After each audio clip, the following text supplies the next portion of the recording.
Perjalanan hidup manusia selama berada di muka bumi ini tentunya tidak luput dari yang namanya masalah atau pergumulan. Entah itu pergumulan yang bersifatnya tentang pekerjaan, masa depan, tentang keluarga, sakit penyakit, dan lain sebagainya. Dan ketika kita berada di dalam masalah atau pergumulan yang berat, tak jarang bagi kita mungkin kita merasa tertekan, kecewa, ataupun frustasi. Di dalam Mazmur 56 ayat kedua berkata, "Kasihanilah aku ya Allah, sebab orang-orang menginjak-injak aku. Sepanjang hari orang memerangi dan mengimpit aku." Hal ini juga dialami oleh Daud. Bagaimana kita tahu Daud hidupnya penuh dengan pergumulan. Banyak seteru yang menginginkan kematiannya. Hidupnya menjadi tidak tenang, karena Saul terus-menerus mengejarnya dan ingin membunuhnya.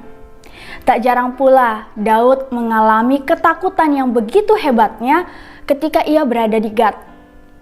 Dan saat itu ia sampai harus berpura-pura kehilangan ingatan dan juga berlaku seperti orang yang sakit jiwa. Tapi dalam ketakutannya itu kita bisa melihat bagaimana Daud berserah dan beriman kepada Tuhan. Sebab Daud percaya bahwa Tuhan sajalah yang dapat membela perkaranya. Bapak Ibu yang terkasih, saat kondisi terlihat mustahil, maka kita perlu berserah kepada Tuhan. Saat kondisi terlihat sulit, maka kita perlu beriman kepada Tuhan. Saat kondisi-kondisi di atas sudah terlewati dengan baik, maka kita perlu bersyukur kepada Tuhan. Mari kita coba berpikir sejenak, apa yang menjadi masalah terbesar bagi kita saat ini? Apakah masalah itu mustahil untuk kita lewati? Ataukah masalah itu sulit untuk kita mengerti? Saat ini mungkin kita mengalami seperti yang Daud alami. Kita terhimpit, kita tertekan, begitu banyak pergumulan dan permasalahan yang terus datang silih berganti.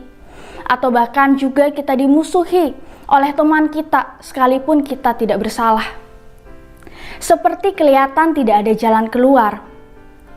Tetapi satu hal yang pasti, ketika kita datang berserah, kita beriman sama Tuhan, Tuhan pasti akan memberikan kita jalan keluar. Datanglah kepada Tuhan dan jangan lari kepada manusia. Biarlah Tuhan sendiri yang menjadi pembela bagi setiap perkara kita. Karena hati yang patah dan remuk tidak akan Ia pandang hina. Berhentilah untuk bersungut-sungut atau mengomel, tetapi bawalah setiap persoalan kita kepada Tuhan. Hudson Taylor, seorang misionaris yang berasal dari Inggris yang mengabdikan dirinya untuk memenangkan bangsa China dan sekaligus pendiri dari OMF Internasional pernah berkata, "Semua kesulitan kita hanyalah sarana untuk perwujudan kasih karunia, kuasa, dan kasih-Nya Allah." Bapak Ibu, seberat apapun pergumulan kita, Tuhan sanggup menolong dan memberi kita jalan keluar. Sebab rancangannya membuat kita untuk terus bergantung kepadanya, kepada kekuatannya, bukan bergantung kepada kehebatan diri kita sendiri. Amin, Tuhan memberkati kita.